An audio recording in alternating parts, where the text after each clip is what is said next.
So today we're going to be talking about Koreans and analyzing why exactly are they dominating in esports? What are really the reasons behind it? A lot of people keep citing different things all the time, and three most popular ones are as follows. Number one that I keep hearing is Korean infrastructure. Number two is Korean work ethic and competitive nature of Korean society. And number three is genes and high IQ. So let's start with the bottom. You have IQ. And the problem with that is there are 7 different ways to measure one person's intelligence. IQ is one of them. Then you have spatial intelligence, then you have communications, inner and outer, musical intelligence, and others. Okay, IQ gives you a certain direction, but it's not a definite answer on one person's intelligence. He might be talented in one field, but might not be a loser in another. And then you have obviously people like savants who can score like 50 on an IQ test, but they have these insane memories where they can remember string of 200 numbers, okay, and stuff like that, okay, and photogenic memory and stuff like that, okay? And let's look at the map of Asia and all the IQs there, for example. So South Korea has 106 average IQ. Then you have China, North Korea, and Japan with 105. Taiwan is 104. And the highest IQs in the world right now are in Hong Kong and Singapore with 108. And they keep battling for the first spot. And the thing is, really for the most part, is that you have to always take population into account when you do any type of statistical analysis of anything. And IQ plays, for one, a big part in it because Hong Kong and Singapore are small, densely populated areas, essentially cities. And obviously, if you have like an island with few people, you can easily have an IQ of 200 if there's only a collective of smart people. But when you have a big country, you can have places where there's low IQ and then places with high IQ. So essentially, IQ is not really the best way to really determine if South Koreans are dominating for that reason, because you have other countries next to it with almost similar or higher IQs. And then obviously, you have to remember, going back to that population thing, is South Korea has a population of 52 million people. That's big amount of people. And one thing that I keep hearing, a couple of people have cited this, I won't name any names, but you know who you are. And they keep saying this, that if Koreans get really into a one esports game, they will dominate it. But that's as same as saying if enough Koreans play one game, they will dominate it. It is same as saying if I'm building a house and say if 5 people would help me to build this house, the house would be built it faster. I mean, that's like no fucking shit. So essentially, I could say the same thing about Taiwan or Hong Kong, that if you had more population playing an X game, they would dominate it. But the problem is they have a lower population than South Korea. So Taiwan has 23 million population. That is half of Korea. Then you have Hong Kong with 7 million people, which is like what? Almost like, once again, a huge difference between the populations. And Taiwan and Hong Kong, especially in League of Legends, have done great things. Toys, Hong Kong player, and Stanley from Hong Kong, and 3 Taiwanese players, they won Season 2 World Championship. And they have better Taiwan and Hong Kong with population of combined of around 30 million people versus China with over 1 billion people have performed better. And you could even make the case in League of Legends, Taiwan and Hong Kong, in comparison to their population, have performed the best in League of Legends with their international performances. I could make that statement. So population is a really big thing, and it's a bit disingenuous to say that South Korea would be the best. They have a pretty big population to compare it into vast majority of countries. And then obviously people are asking, well, why isn't China winning then? Why is not China? Why is not China winning? Okay. And it's really, now we have to go into out from intelligence to economics and social aspects. So here's a different map. We have 4 different colors on this map. We have gray, doesn't mean anything by the way. I just was too bored to color that. Do you have orange, red, and blue? I think people can already guess what the red does represent in this map. It means communism. Communism. you have Laos, you have Vietnam, you have China, communist countries. What does the orange represent? Orange represents ex-communist countries, and most of these ex-communist countries left communism around on 90s. I think Mongolia is a good example, left communism in I think 95 or 92. And communism plays a big part in, not necessarily in IQ as we kind of see on the map if we compare two maps, not necessarily big difference with IQ and communism, but it does play a part into work ethic, hugely, because the system is built on kind of like a bit of lazy people. We don't really need to work really hard on communist system because everybody, is like fucking, equal, and this equalism, equalitarianism is promoted. So you don't compete in communist society. I mean, you do, but it's not really a big thing. That's not really what communism is about. And as an ideology, it doesn't make you push really, really hard. I mean, China is converting out of communism, but it still has those communist elements, and people have been raised, these kids have been raised under communism.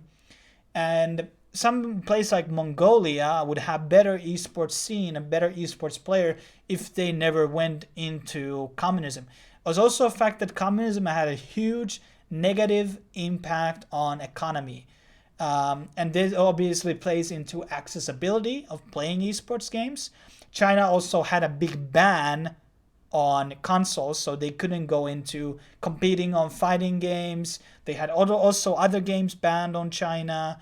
Same goes in Middle East. Some certain games are banned there, and that also plays a big part in it. And I think the big reason why China is not winning due to their big population is really from the fact that it's communism, and communism really doesn't bring very good results, and it affects the mindset of the people and their performance. But then, obviously, somebody's going to ask, Japan is a bigger country than South Korea. Why they're not dominating? They weren't communists. It's a good question, really good question. And here's the answer. Japan, is kind of similar, except it's kind of reverse of China. They had the consoles, but they didn't have the PCs. So PC culture is not very big. I'm not talking about political correctness, just PC gaming. PC gaming is not big in Japan. It's really, really small. And Japanese people are like going into some of the kind of leaning on the other point here where we talked about the work ethic. In Japan, people die from overworking. Some people claiming that it's good work ethic is exclusive to South Korea. No, it's really, you can see good work ethic in Japan, Taiwan, Hong Kong, even in China, even in Singapore, in Mongolia, and a lot of these Eastern Asian countries. There's really, really good work ethic. It's not exclusive to Korea. Neither is the competitive society. In Japan, people do compete, but perhaps there are more, maybe, as the people probably perceive, Japanese bit of like funny people. But then again, you look like Olympic statistics. I think in the last Olympics, Japan had was third on the most medals, or what was their fourth? I think third or fourth. You had America, China, and then Japan, and then Russia. Those were the four countries that got the biggest amount of medals in Olympics. Japanese are competitive people, but this is really so this is my prediction here, that in the times when Japan really gets into PC gaming, they will probably going to dominate esports. And I'm going to explain that a bit later on when we go into the infrastructure. But for the most part, because they have a higher population, they have decent IQ, which is almost similar to South Korea.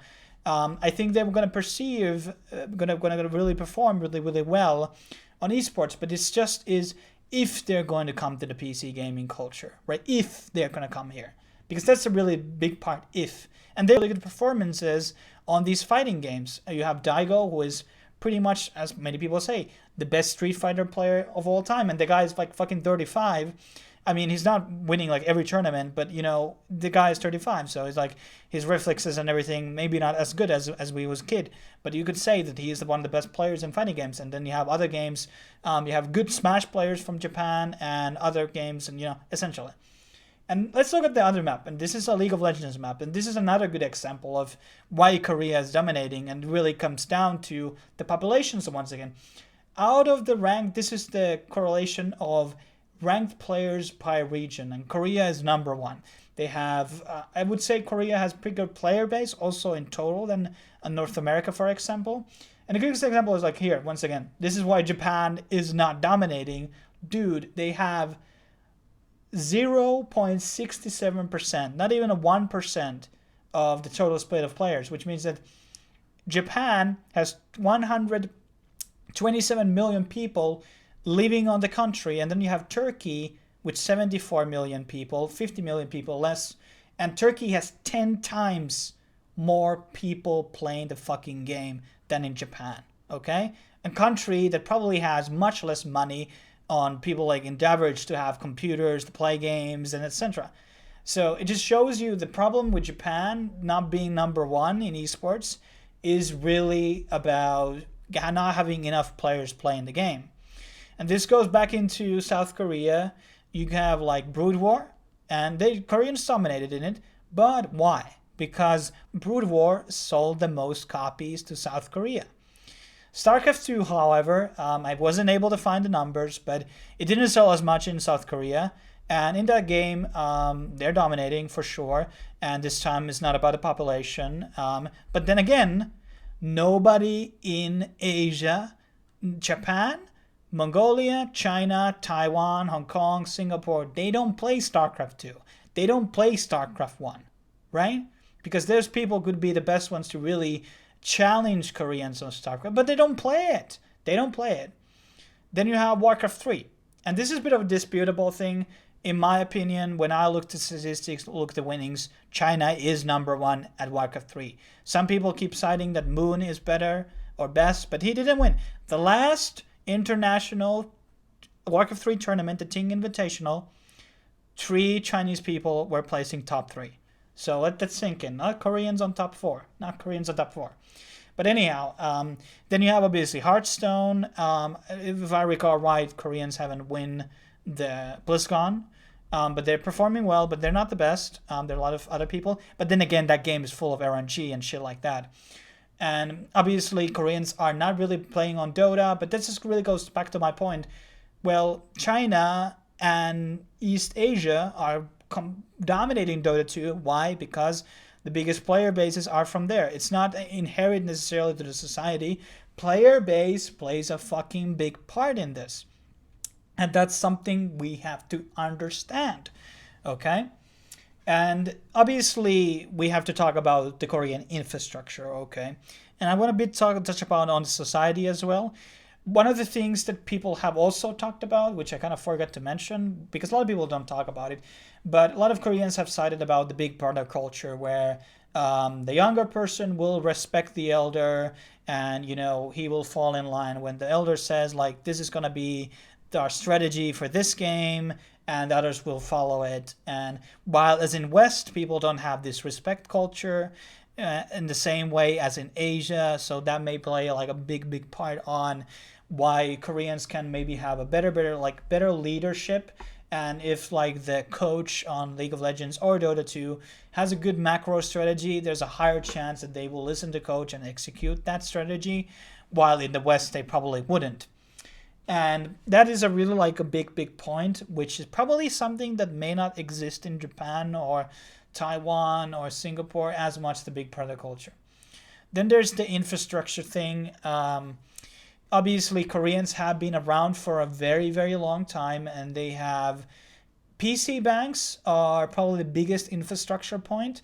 If I remember right, there was money problems or economical issues in South Korea during the 90s.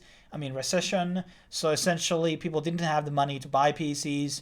So when they went to PC banks, and that became a bit of a culture thing where people went there as groups. And so obviously you have like PC bank equivalents in other places in Asia, especially in China. But I don't think they maybe are as big as PC banks or as they were at their peak. So I think PC banks did play a big part into the rise and the importance of the South Korean dominance. But kind of wrapping this video up and finishing my points, the infrastructure is probably the biggest point in terms of the PC bangs, and the culture does play a part in it. But saying that countries like Hong Kong or Taiwan or Singapore or Japan, like they could any time become the number one. I think Japan has the biggest potential, but it's really about getting enough players playing the game. Same thing with Hong Kong and Taiwan, really. But as I said, they have lower populations than in South Korea, so it's harder to really get talent when you don't have enough people. And yeah, obviously you have Denmark, Sweden. Denmark has 5 million people, 10 times less than South Korea, yet they have produced insane talent in CSGO. They have produced a lot of talent in League of Legends. You have Bjergsen, Incarnation, Trashy. I mean, a lot of people who are really, really good coming from Scandinavia. And in Sweden, you have obviously Armada and Leffen or Leffy. I don't remember his name right now. But essentially, like, it's a bit of a myth to say that South Korea will dominate everything. I mean, could stay the case, but I just think that, oh yeah, forgot to mention this. It's not really a Korean trade, because if North Korea is going to fall out of fucking communism tomorrow and they're going to enter esports, I'm going to bet that they're going to be on a fucking wildcard level. They're going to be shit. And that's just because of communism, because the mentality, and they don't have as like drive to really become great and all that type of stuff. So I think there are many metrics that really play into the South Koreans' dominance, which are based on root on economics, social politics. And I mean, South Korea would never be this good if they were under communism. No fucking way. And I think, these things, nobody seems to mention them. And South Korea has a pretty good situation where they have these certain advantages, like, not fucking communism, that the other neighboring states didn't have. And I think when China, when Mongolia kind of recover from the communist era, and maybe in 20 years, maybe in 10 years, when the children will be raised not under communism, they will become much, much better players. And because the IQ levels are very similar to each other, there's just a higher chance that they will perform better. And then there's obviously the whole West versus Korea thing. I will make a separate video about that, explaining some of the points there without making this pretty big enough. But hopefully I made and provided a lot of evidence. There's much others that I forget to mention. And there are other evidence that really points out to these things. Korean are, they are master race, but they're not immortal. This is the thing. That's just the moral of the story, that Taiwan or any of these other neighboring states can really become number one at any time. It's just kind of like a matter of time, really. And thanks for watching this video, and I will see you next time. Cheers.